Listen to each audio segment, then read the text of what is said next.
Existen los narcogobernadores, aquí en Macro y Micro te lo explico. Bienvenido, bienvenida a esta tu videocolumna para el canal de Jesús Escobar Tobar, Macro y Micro. Mi nombre es Pedro Iniesta y espero que te encuentres de maravilla.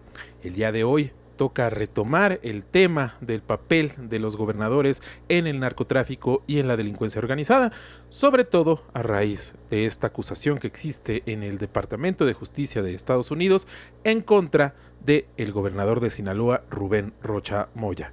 Quisiera retomar algunas críticas de la cápsula de la semana pasada, en la cual me comentaron con justa razón que había omitido el papel de Rubén Rocha Moya en función de que me había concentrado en la comparación con Genaro García Luna. Me gustaría hoy retomar este tema, sin embargo me gustaría hacerlo con historia, porque la historia de la participación de los gobernadores en el narcotráfico realmente tiene muchos años. Me gustaría hacer un planteamiento que vengo defendiendo ya desde hace algún tiempo, que es que los capos, como los conocemos hoy en día, tienen su origen en la combinación de dos principales elementos. Por un lado, la política antinarcóticos de Estados Unidos, pero por el otro lado, la participación de la élite política mexicana en el narcotráfico o la delincuencia organizada.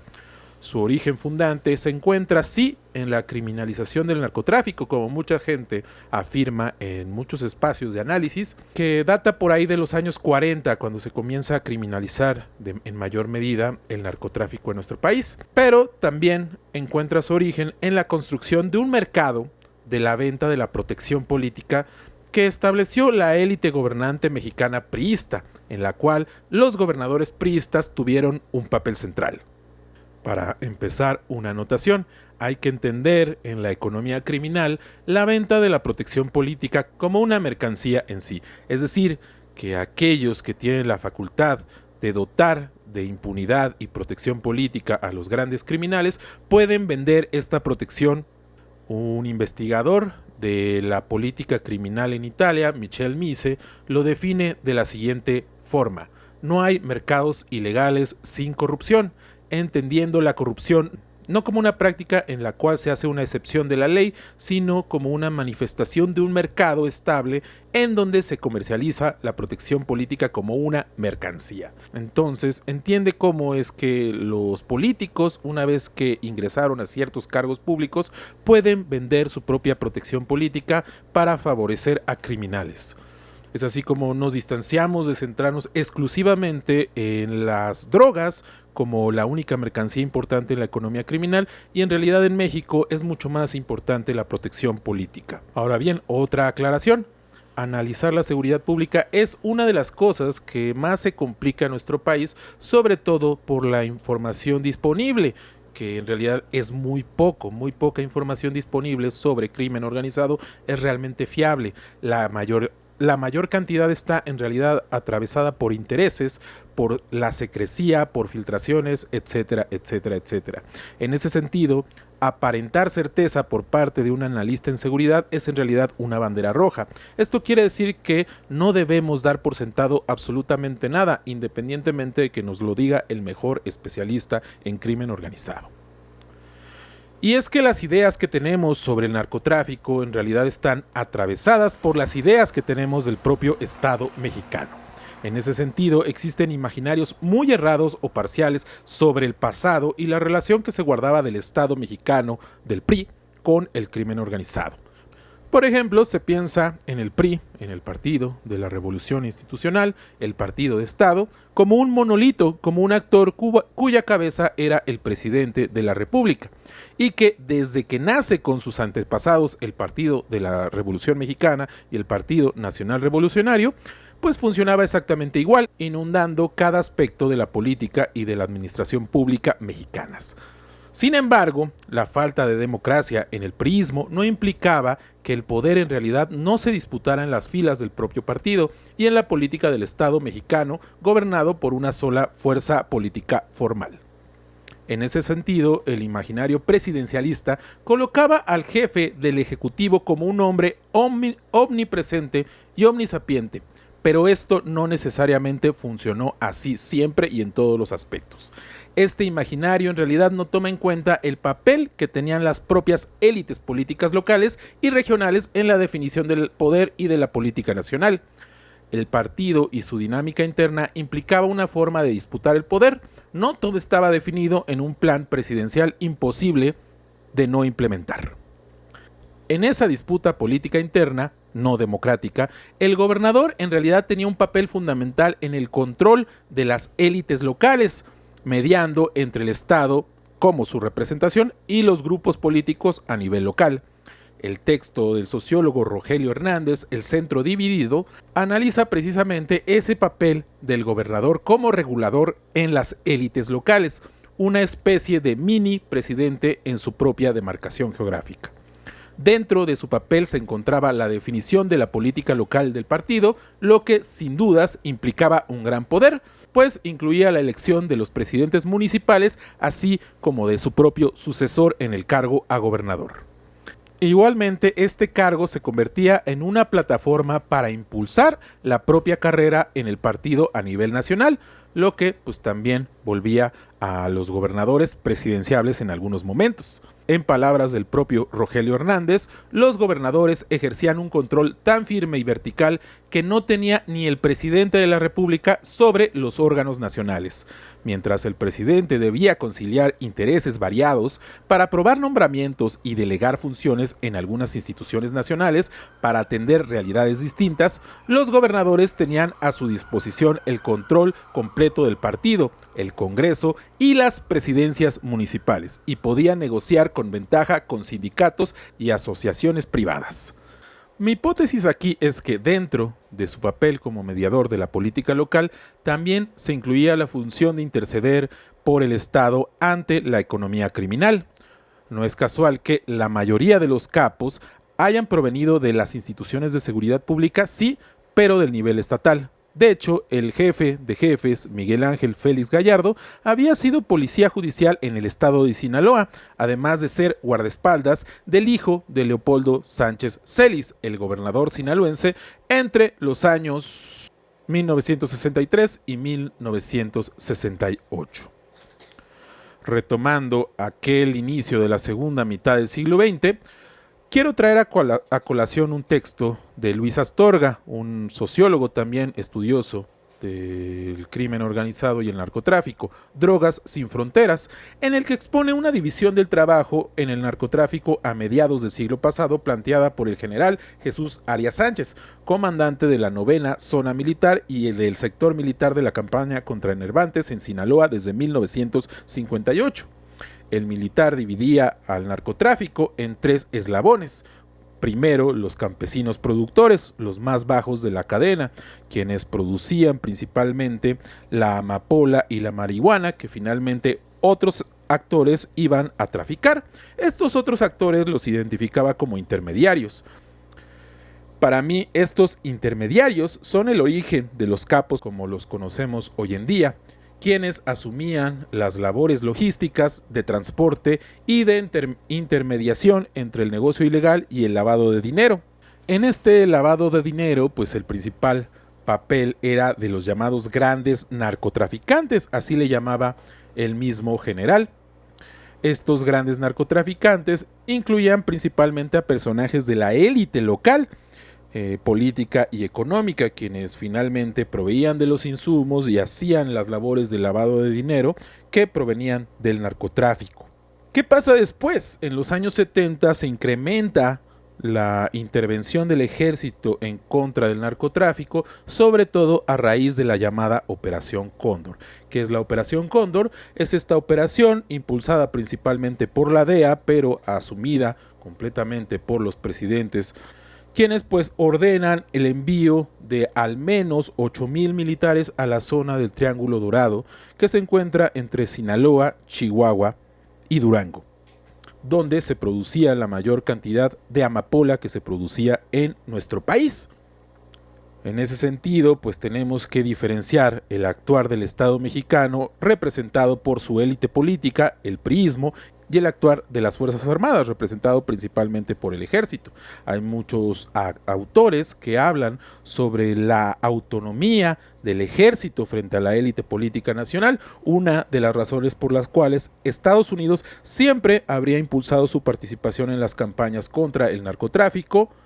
Luego de la Operación Cóndor, pues una gran mayoría de esa élite terrateniente sinaloense que producía drogas, entre otras cosas, tuvo que emigrar hacia Guadalajara, en donde la Dirección Federal de Seguridad ya se encontraba esperándolos para protegerlos en aquella nueva ciudad.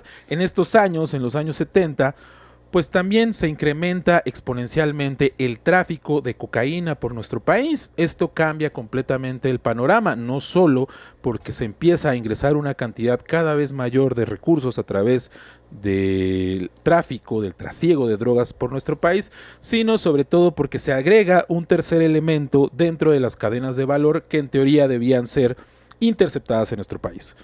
Por un lado está la persecución de la producción, a través de la quema de plantíos y la destrucción de drogas en territorio, la intercepción en carreteras federales principalmente, y en tercero, pues la intercepción de la cocaína que empezaba a ingresar por nuestro país de manera masiva, toda vez que en el Caribe Estados Unidos, a través de su política antinarcóticos, pues había logrado disminuir el flujo el flujo de cocaína que ingresaba por la Florida, proveniente de Colombia. A partir de ahí, pues el narcotráfico en México cambia completamente el panorama en función de que ahora los traficantes ya no iban a estar arraigados en un solo espacio geográfico como anteriormente lo estaba la élite de terratenientes sinaloenses, y además iban a ingresar cada vez más recursos a los bolsillos de estos traficantes. Por supuesto, ahí estaba la Dirección Federal de Seguridad para protegerlos, ahí estaba la economía desarrollándose en un México cada vez más urbano, considerando además Guadalajara como una de las ciudades que impulsan ese desarrollo, y finalmente la CIA como una de las protectoras del gran cártel de Guadalajara, que al fin y al cabo utilizó los recursos provenientes de este negocio ilegal para la contra nicaragüense, como ya hemos hablado en otras ocasiones en esta misma cápsula. En ese sentido, pues fue precisamente la protección política de la élite gobernante priista, aunado a la intervención norteamericana, lo que crea a los capos como los conocemos hoy en día. Pero existen momentos posteriores que me parece necesario recalcar para volver a hablar del papel de los gobernadores en la economía criminal. Me gustaría traer a colación el caso que más he estudiado, que es el de Tomás Yarrington Rubalcaba, exgobernador de Tamaulipas entre los años 1999 y 2004, quien ya purgó una condena de 9 años por lavado de dinero proveniente de la delincuencia organizada, de las organizaciones de los Zetas, el Cártel del Golfo y los Beltrán Leiva. Yarrington fue condenado en 2023 por la Corte de Texas, principalmente por los cargos de lavado de dinero. Sin embargo, a Yarrington se le había imputado un total de 11 cargos en aquella Corte Federal, entre los que se encontraba la violación a la ley sobre organizaciones influidas por la extorsión y la corrupción, RICO, por sus siglas en inglés, además de conspiración para lavar dinero, cometer fraude bancario, realizar falsos testimonios y narcotráfico. De estos, 10 cargos fueron desestimados gracias al trato que realizó con el gobierno de Estados Unidos a cambio de dinero, propiedades e información sobre la operación de las organizaciones criminales en México. Aquí llama la atención que de los 11 cargos totales se haya desestimado la gran mayoría, de hecho 10 de los 11 cargos se desestimaron, sobre todo por la información que brindó, ¿no? Aquí queda claro cómo es que en realidad los criterios del Departamento de Justicia de Estados Unidos han cambiado a lo largo de los años. En aquel entonces se tomaba a Tomás Yarrington como un actor secundario en el crimen organizado y se le daría libertad o se le disminuiría su condena debido a la información privilegiada que ofrecía, a pesar del papel súper importante que tomó Tomás Yarrington Rubalcaba en el crimen organizado en aquel entonces, considerando sobre todo pues que recibió principalmente dinero de los Zetas, la organización que se considera la más violenta en nuestro país. En ese sentido me parece necesario distinguir entre lo que se conoce como verdad jurídica y la realidad. No podemos pensar que Yarrington solo participó en uno de los 11 delitos en función de que eso fue lo que le convino en cierto momento al Departamento de Justicia. Lo que nos diga el Departamento de Justicia de Estados Unidos es en realidad una versión parcial, si no es que completamente construida. En aquel entonces Tamaulipas representaba una paradoja. El Estado fungió como una serie de burbuja que mantuvo casi intacto el poder priista hasta ya bien avanzada la primera década de este siglo, a pesar de la transición al panismo que hubo en el año 2000. Es decir, mientras a nivel nacional el panismo había desplazado por completo al PRI, en Tamaulipas en realidad el PRI mantenía el control de la gran mayoría de los municipios y de toda la política estatal. Esto le daba a Yarrington una clara preponderancia sobre la política a nivel local.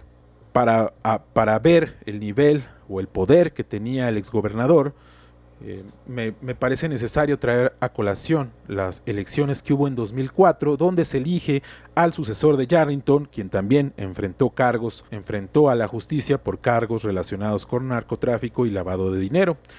El entonces gobernador proyectaba una imagen de omnipotencia mientras se estaban eligiendo a los precandidatos para las campañas municipales y estatales de 2004. De hecho, cuando le preguntaron acerca de los resultados de las encuestas que no favorecían a su preferido, Eugenio Hernández, Yarrington conminó a los distintos políticos a no precipitarse.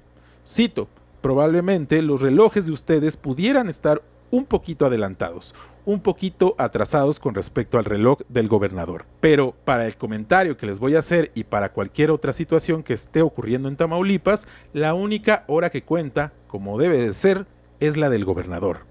Eso es para los que andan por ahí adelantados. Cuando le preguntaron al dirigente estatal del PRI en ese entonces, Omar Zamora Ayala, sobre lo que opinaba de las palabras de Yarrington, el priista respaldó al gobernador, homologando la voluntad del funcionario con la ley. Los tiempos del gobernador son los tiempos de la ley, dijo en aquel entonces. Sin embargo, el actuar del gobernador era bastante irregular. Todo el mundo dentro y fuera del priismo señalaba este actuar, ¿no? Que era básicamente para lograr un llamado carro completo en las elecciones del 2004 y garantizar así que el PRI gobernara en todos los municipios y en el estado. Las irregularidades observadas llevaron a los opositores de Yarrington y de Hernández a señalar que el gobernador había implementado una elección de estado con la finalidad de impulsar a su favorito al gobierno. No solo ello, algunos señalaron que Yarrington tenía la intención de que las elecciones fueran ganadas en su totalidad por el PRI, con la finalidad de que esa victoria fuera su plataforma con miras a ser el candidato presidencial del PRI en 2006. ¿Se imaginan a Yarrington, financiador, lavador de dinero, protector de los Zetas, siendo candidato del PRI en el año 2006? Al menos así lo sugería el eslogan del gobierno estatal durante el periodo, el cual señalaba: bueno para Tamaulipas, bueno para México. Finalmente, las elecciones se llevarían a cabo el domingo 14 de noviembre del 2004 y, como apuntaban los pronósticos, el PRI obtuvo la victoria en la gubernatura estatal con el 57.5% de los votos frente al 31.3% que obtuvo el candidato panista. Asimismo, el partido salió victorioso en la gran mayoría de las alcaldías del estado. De las 43, obtuvieron el triunfo en 39. Quedaron exceptuados los municipios de Aldama, Reynosa, Valle Hermoso y Xicoténcatl, los cuales fueron ganados por el PAN en su totalidad. Sin embargo, años después, el juicio en Texas destapa como en todas estas campañas, tanto en las que él ganó como gobernador, como en las que se sucedieron, había dinero del narcotráfico. En el juicio en la Corte de Texas, el primer hecho que se identificó relacionado con el lavado de dinero fue la campaña del propio Yarrington como candidato a gobernador en 1998, para la cual aceptaría dinero del Cártel del Golfo. Esa línea de investigación se replica en el expediente de la PGR, en ese entonces, en su contra, pues según un testigo protegido identificado como Oscar, Yarrington recibió dinero del crimen en su búsqueda de impulsar su candidatura para ser gobernador del estado. El testigo protegido Oscar era un elemento de la policía ministerial del estado y señaló que uno de los principales operadores de Yarrington en la entidad, Jesús Vega Sánchez, habría recibido recursos por órdenes del priista, estando dispuesto a adquirir todo tipo de compromisos, incluyendo delictivos. Cito lo que habría dicho Jesús Vega Sánchez según el testigo protegido Oscar. No importa de dónde vengan los fondos y los compromisos que se tengan que pactar. Nos urge el dinero. Tomás está dispuesto a cumplir con los compromisos que se adquieran. Habría citado el policía estatal. Presuntamente, el dinero entregado al operador de Yarrington se distribuyó en 3 maletas de hasta $2 millones cada una. Luego, 3 entregas más de entre $400 y $800 mil cada una y 3 más de entre $300 y $500 mil. Además, en el testimonio se destacó que el operador de Yarrington también habría solicitado dinero a los comandantes de la policía estatal ubicados en el territorio de la frontera tamaulipeca. A cambio, cuando llegara al cargo de gobernador, Yarrington los mantendría en sus puestos. El testigo protegido señaló que, mediante esta fuente, el exgobernador habría reunido una suma por un aproximado de $1 millón. Luego, años después, se sabría que los Zetas tendieron a aplicar una política de subordinación a los municipios. Sin embargo, este papel, este compromiso que adquiere el propio Yarrington, donde compromete las presidencias municipales tanto en su gobierno como el de su sucesor, Eugenio Hernández, al fin y al cabo habrían dado esa permisibilidad necesaria para que los extorsionadores de los Zetas terminaran extrayendo recursos de las arcas públicas y utilizando a las policías municipales y estatal como operadores privados. Los policías estatales y municipales en varios de los municipios de aquella entidad fronteriza terminaron cometiendo actos relacionados con el robo de vehículos, la extorsión, la desaparición de personas, el tráfico de migrantes y el cobro de derecho de piso. En ese sentido, para mí, los Zetas no solo fueron una organización paramilitar al servicio de Osiel Cárdenas Guillén, el supuesto creador, sino en realidad fueron la forma en la que el gobierno del estado, representado entonces por Tomás Yarrington Rubalcaba, reclamó el uso de estas estructuras paramilitares para beneficio propio. Aquí es donde yo observo el inicio de estos nuevos, contemporáneos, narcogobernadores, como se conocen ahora, después, cuando llega, por ejemplo, Enrique Peña Nieto en 2012 y se observa toda esa generación priista, pues ya en decadencia, se ve como la gran mayoría de ellos terminan siendo pues acusados de narcotráfico, lavado de dinero, corrupción, etcétera, etcétera. Además, Yarrington Rubalcaba también habría sido intermediario entre los propios Zetas y el resto de gobernadores priistas, como es el caso, por supuesto, del priista veracruzano Fidel Herrera Beltrán, quien al fin y al cabo asciende como candidato a gobierno de Veracruz precisamente por el apoyo de Tomás Yarrington en el PRI.